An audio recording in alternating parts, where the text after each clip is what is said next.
Magandang good morning mga kapatid, and samahan nyo kami for today's vlog natin. Is katatapos na namin magbili ng mga school supplies kasi kinabukasan yan is the first day of school na ng mga bata natin. So anyway, me with my business partners namin sa Prime Online Business nagsama-sama nagutom, kaya dinayo namin, and samahan nyo kami. May dadayuhin tayo na magandang kainan at mura dito sa Babag, Cordoba, Cebu.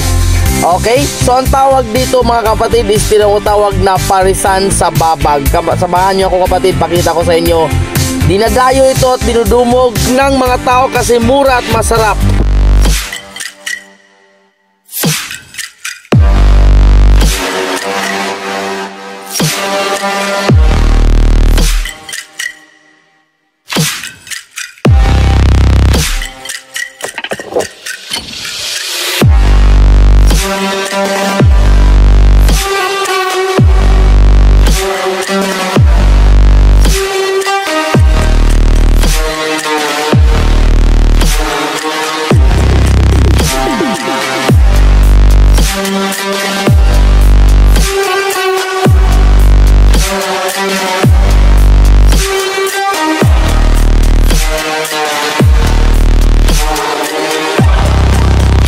Okay, so after it, nag-order na tayo. Ngayon na nakita natin kung gaano kasarap, syempre, dapat nating matikman.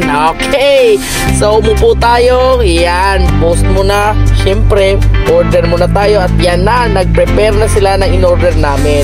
Meron silang mga pares na malupit. Unli po yung sabaw, unli na po yung gravy, unli na po yung rice. With drinks na po yan. Ang pinakamalupit, mura lang, sa halagang 99 pesos, sulit na sulit ka na. May drinks ka na, unli rice ka pa, unli gravy, makaka 4x4 ka na mga kapatid. May sisig at marami pang iba. So, I highly suggested mga kapatid na mga viewers natin, butahan nyo dito. Grabe, the best ever ito, pang pamilya, pang barkada. Kasi number one, makakasave ka, mura, unlimited pa. So saan ka pa, 'di ba? At syempre, honestly speaking, masarap kapatid. Napakarami kung nakain that time. Wasak yung diet. At saka mayroon pakita ko, yan yung unli sizzling nila na hanghang. Basta ang ganda. Yan po yung menu nila. Lahat po niyan 99 pesos only. May unli rice ka na, with drinks ka pa, unli sabaw. Tapos may beef, may pares na diwata, may bulalo 99. Tsaka may prito din tayo, 60. Basta mura. Dalhin nyo dito mga kapatid. I highly suggested. Parisan sa Babag. Thank you for watching. God bless. For more videos, please subscribe our YouTube, Vincent Arcales, TikTok, Vincent Arcales, page, Prime Online Business, and for our tour package, please message Vincent Jovendel Pina Flor Arcales. Thank you.